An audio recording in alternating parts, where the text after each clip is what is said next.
Forward to the cloud. Okay. Good morning, David. Thank you for Morning. joining us today. For those watching, David connected with the Transformative Justice Task Force at a recent Implementing Cash Bail Zoom event, where he shared a little of his lived experience with the carceral system in Hawaii. Before you share more of your story, can you tell us your name, where you call home, and an ancestor who taught you what love is?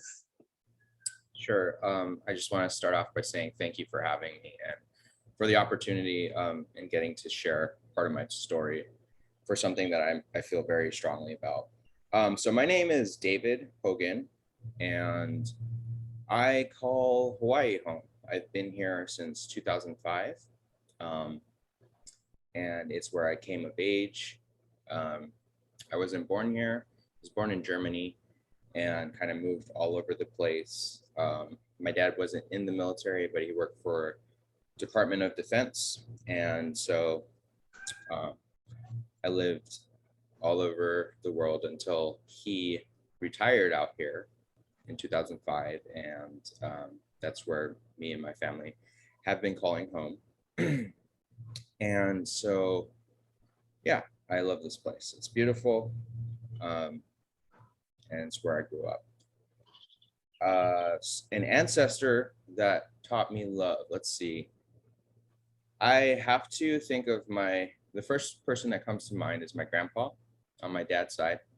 Uh, he was a very sweet man, very kind, and always um, taught me to, never judge other people, to never, yeah, judge a book by its cover. You never know what that person has gone through in their life or what they're feeling that day, and so you always want to try to avoid judgment, and that really stuck with me, and still does. And I often think of him, um, even though he wasn't in my life for that long. He died when I was 5, um, but like I remember the fundamental principles that he's taught me, and I always think of him. Yeah. Thank you. I love that. I'm wondering what made you want to share your story with us today? Um, I wanted to share my story because like I mentioned, I really believe in this program, um, and this issue specifically has affected my life in many ways. And I was incarcerated from I was 25 years old. Um, so I did get addicted to heroin. I'm an ex IV heroin and meth user, and as a result, I was at a phase in my life where I, because of my addiction, I would, steal um, items from stores and sell them, and just behave in a way that totally was unbecoming of who I was up until that point, and who, the principles that I sort of talked about or touched on briefly earlier. And that's just kind of what happens, unfortunately, with the disease of addiction. And, it overtakes your drive to sleep or eat or, anything. And it makes you cross lines that you never thought you would. And getting involved in the carceral system was a very traumatic thing for me, and my life. But I'm glad to be in recovery today, and part of my being in recovery is trying to give back to the community, and trying to help other people who might have so much potential and fall victim to, uh, the disease of addiction and get involved in the carceral system, that is more punitive than I believe it should be, especially when it comes to people who are sick with addiction, and people who need help, people who could be contributing members of society, but then get caught up in this thing. And, some people getting involved in the system kind of exacerbates their illness and their, drive for addiction. Maybe they'll meet new connections in jail, and it's just, it's a situation that isn't helping these people as much as it should. And, calling it rehabilitation, adult rehabilitation, I think is not true. And I hope that I want to be a part of changing the process for this particular issue. Okay, I think I want to dig in a little bit more now, David. How have you and your loved ones been impacted by the carceral system? And I'm including your loved ones because it doesn't just impact the individuals, it impacts the families, the friends, the wider community. So I think it's important to include them. Sure. Yeah. And like I touched on briefly, it was pretty traumatic for me being in jail. And as a result of that, it affected my loved ones, my family, and my friends. My parents would come and visit me in jail, and I could just see in their eyes how much it broke their heart, seeing, their son be in this situation. And it's there's sort of a stigma as well, for people who go to jail in society at large. We're kind of like treated as like second class citizens or like throwaways and are ostracized. So some of my friends kind of didn't want anything to do with me after that. And, I was in a relationship at the time, and my ex was using. And so she was, kind of alone by herself in a situation that, was dangerous. And so yeah, it affects everybody that you're involved with. And so she eventually got help and treatment, so I'm glad to say that, even though we're no longer together. But yeah, I want everybody to get the help that they need and not have to suffer in this system or in addiction, and then the cycle that it brings people to, unfortunately. I'm wondering if you feel comfortable sharing what were the impacts on you personally while you were incarcerated and just Yeah. that whole process. Yeah, no, it was, so I mentioned that I was an IV heroin user. And so going into jail at the time, they didn't have the best detox protocol. It was actually, they gave me like some Tylenol and a Benadryl, and kind of were just like, good luck. And yeah, so it was very uncomfortable first couple of weeks, throwing up and not being able to hold down food. I was going through withdrawal in jail. And so not only did I have to like deal with all that, I had to deal with the general population there, and the politics that are sort of in jail, and me not being affiliated with any gang or anything, I was kind of targeted in a lot of ways. I got into fights just like from being there, even trying to like keep my own business or mind my own business. Trouble tends to find you if you're considered a target, right? If you're seen as somebody who can't defend yourself, you're supposed to or you're put in a position where you have to defend yourself, or else people will take advantage of you. And but yeah, it thankfully, like I was able to, I knew people from this from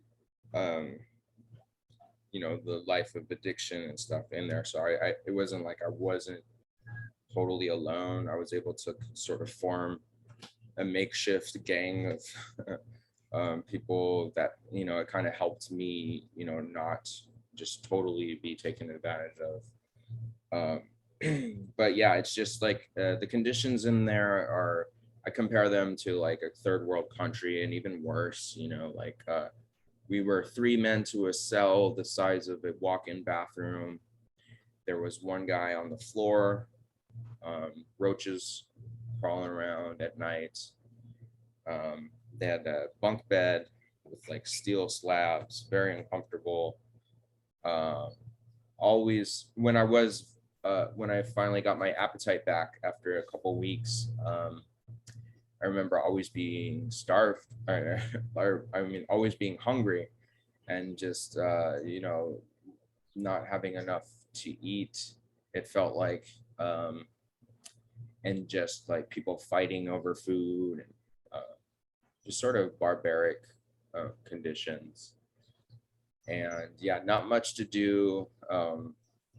Thankfully, they had a guitar in one of the places that I was housed, and I'm a musician, and so that helped me sort of like stay sane in that environment.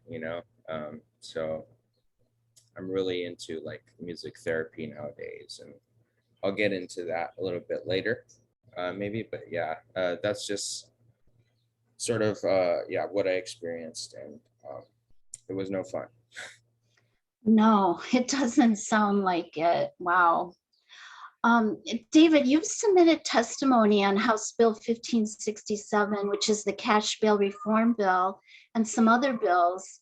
I'm wondering what motivates you to do this work and take the actions that you do? Yeah, no, great question. I think, as I touched on earlier, being in recovery and wanting to give back and wanting to help the system improve is a big passion of mine. And any way that I can be an advocate for, positive change, I want to do that now. I'm currently in grad school. I'm about to graduate with my master's degree from social work, and thank you. So next month is when I graduate. So I'm in my last semester currently. Mhm. And one of the classes that we took in that program is a policy class. And so I was encouraged to submit testimony. And that's sort of how, like, the process of doing that was very much one that I want to be more involved with moving forward, because I think that's how you really cement change, is like telling your story and telling stories. Because I think a lot of times people in the system, judiciaries, and people that can change the law, they don't really see like the faces and the way that certain laws affect people. And I think it's really important to tell your story. And so that's what I want to do. Great. I'm just wondering, was cash bail part of your incarceration experience? Yeah. So I did have, oh yeah, I should explain. So I was arrested on a Class C felony, which was promotion of a dangerous drug.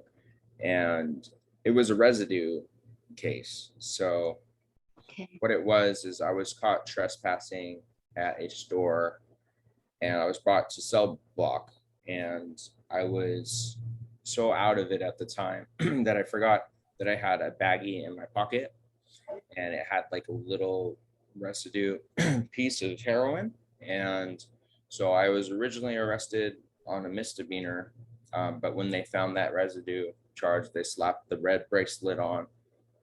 And at that point, I knew I was in for the long haul. So yeah, I just think it's ridiculous that, Class C felonies are considered, it can be a residue charge, and even, Class C nonviolent charge, you're supposed to stay in jail and await trial. And if you can't afford the bail, which I couldn't at the time, I had family, but they kind of like, at that point, I had burnt bridges with them, and our relationship wasn't the best. And they saw me staying in for a while as sort of like, I was an adult at that point. I got myself into that situation, and which I understand now. At the time, I wasn't pleased, but like I in retrospect, I understood, their decision. And so yeah, I couldn't afford my bail, and so I had to sit in jail and await trial. And I didn't fight my case because I just wanted to get out.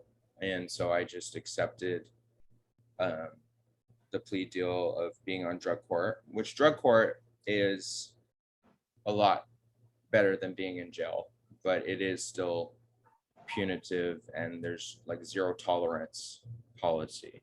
So being on drug court and having relapse, I'm a firm believer of relapse being a part of recovery.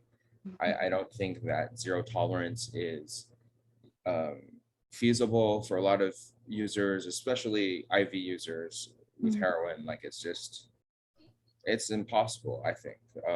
And so I'm more an advocate for a harm reduction model. And if they could somehow incorporate that with the drug court system, that would be ideal. However, drug court is better than waiting in jail. But I think at the time I sort of was just like forced to, or in my head, I just wanted out of jail. So I just took whatever thing that plea deal. But the good thing too is, like, after I graduated from drug court, my felony was expunged from my record. Good. And so I'm very thankful for that. However, I do have misdemeanors still that affect me to this day.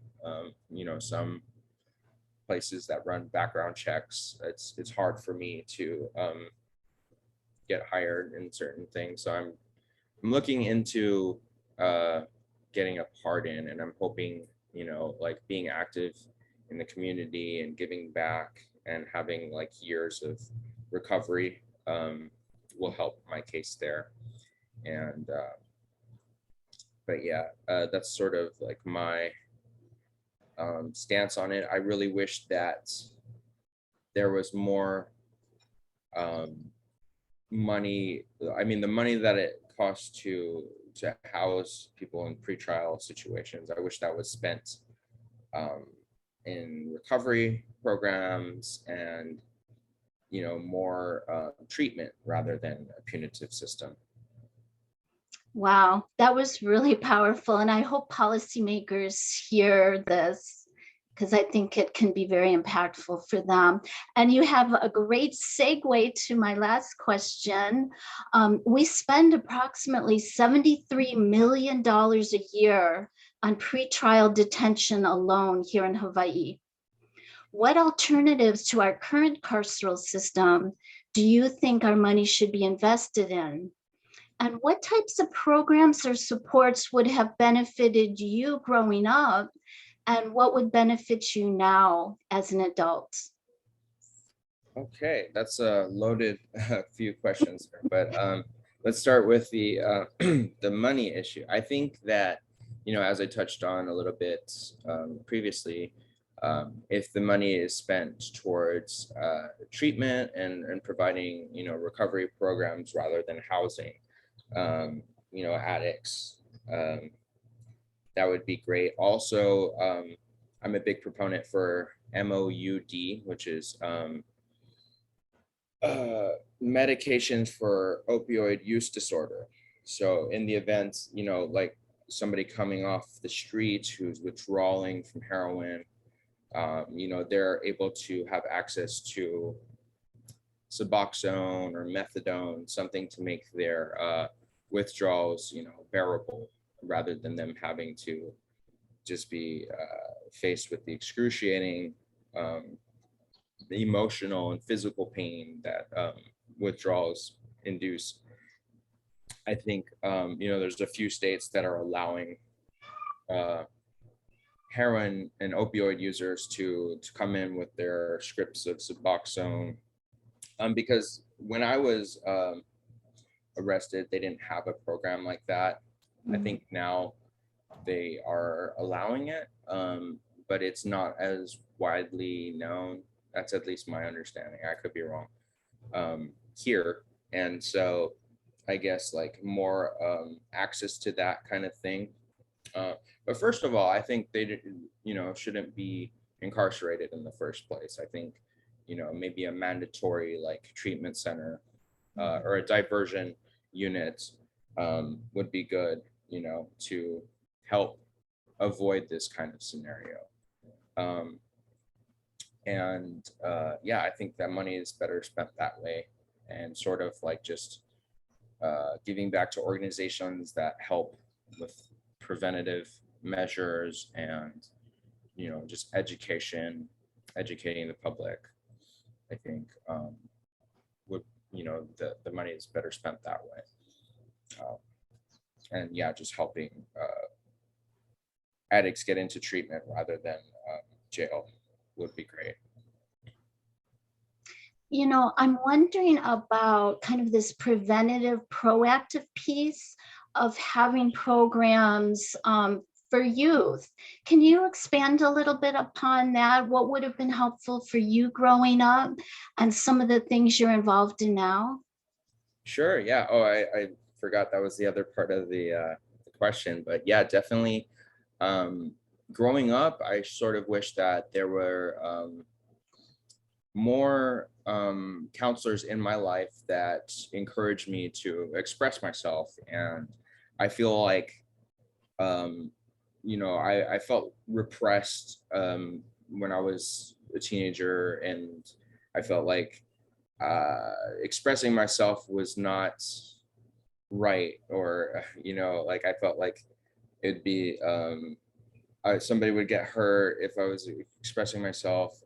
And this was all just like made up in my head. And I don't know where it came from. I think it's just like this idea of like people or kids who are considered a little eccentric or weird or into like, various things. They're not encouraged to express their creativity. And as a result, I repressed that, and it didn't sit well with me. And I think that's one of the reasons that I, coped with alcohol and drugs, because like I had this anxiety, this depression that overcame me. And when I was that age, like there weren't many programs to help me with my mental health issues. And so that's why I'm a big proponent for mental health awareness and mental health, particularly in, amongst adolescents, because now we live in a society where it's a big deal with that age range. Social media has created another component to it. People constantly comparing themselves and feeling inferior to others. And so I think there should be organizations that are involved with, catering to this age range, 12 to 17 adolescents. and I'm actually currently working with one called Spill the Tea Cafe. And I am currently creating a curriculum for music therapy. Music has always been therapeutic for me and a great way for me to express myself. I love listening to music and writing music. And as you can see, my guitar in the background, you know, it's a big part of my life, and I want to be able to help kids or teenagers find their creativity and find, you know, a way to express themselves in a healthy way and sort of build healthy coping skills and not maladaptive ones, which I sort of got into. So yeah, I want to help adolescents avoid that and you know, feel okay with being who they are, comfortable in their own skin, and that it is a good thing to express yourself and your creativity. So that's what I'm working on. I love that so much. And now, as we kind of draw to the end, I want to give you the opportunity to express any last thoughts or reflections that you want people to know that will help us understand the reality of our carceral system and its impacts. Yeah, I guess something that comes to mind, just you know, speaking on mental health issues. At one point, I was in a cell with two severely mentally ill um, uh, people, and who were obviously schizophrenic, just talking to themselves all night. And I just remember thinking, laying in my bunk, like, how could they fall through the cracks? Like, Mhm. obviously, they need, you know, special attention, and like they need help, which they're not getting here. You know, they're being victimized here. And, you know, it got to a point where like I started thinking like maybe I'm the crazy one, because I don't mean to use crazy as in a derogatory way, but maybe I am the one who by not talking to myself out loud, maybe there's something wrong with me. You know, it got to that point, which was not even not healthy for me Mhm. even. And so, and I also remember thinking like, this is, you know, these two men are somebody's brother, somebody's cousin, uh, you know, somebody's family member. You know, they have loved ones that are worried about them. They don't know what's going on. um, to me, it like I wanted to know who their lawyers were, because it's an obvious, you know, within talking to them for a couple of minutes, you can tell like they don't belong in prison or in jail.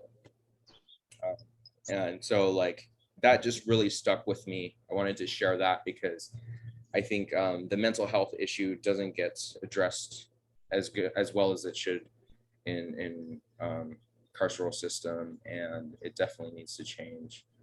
And I want to be an advocate for change in a positive way.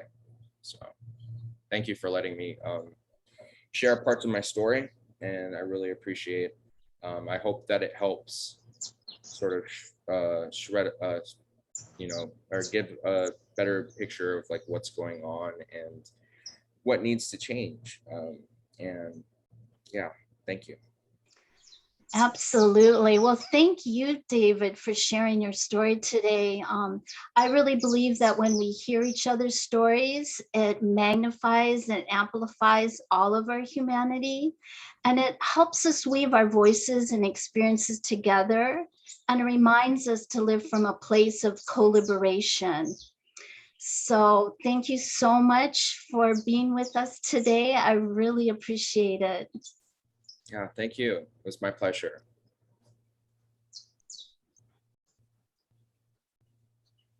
Are you sure? Whoops.